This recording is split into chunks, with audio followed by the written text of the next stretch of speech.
এবার ভাইরাল সাকিবের এই জিল্লু মালদে ডায়লগ। এতদিন ছিল শুধুই সিনেমার সংলাপ, কিন্তু এবার বাস্তবেই যেন সিনেমা হয়ে গেল গোপালগঞ্জের রাজপথ।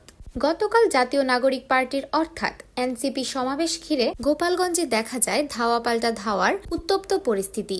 ঠিক সেই মুহূর্তেই ভাইরাল হয় একটি দৃশ্য। একজন পুলিশ সদস্য গলায় রাগ আর উত্তেজনা মিশিয়ে বলে ওঠেন, দে টিয়ারসেল দে, এই দে। আর এই ডায়লগের সাথেই মিলে যায় বরবাদ সিনেমার শাকিব খানের সেই ভাইরাল সংলাপ, এই জিল্লু মাল দে।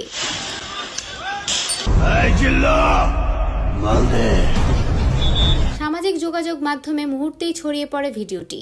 অনেকে মজা করে এই মুহূর্তে শাকিব খানের সেই ডায়লগ বসিয়ে বানিয়ে ফেলেন রিমিক্স ভিডিও। আর কি আশ্চর্য মিল! ডায়লগ আর পুলিশের ভঙ্গিমা দুটোই একদম পারফেক্ট ম্যাচ। ভাইরাল ভিডিও দেখে দর্শক বলছেন এবার ডায়লগটার পূর্ণতা মিলল।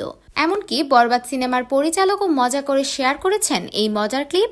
বলছেন শাকিব খানের ডায়লগ এখন শুধু সিন ছাড়িয়ে যায়, তখনই তৈরি হয় ভাইরাল মুহূর্ত।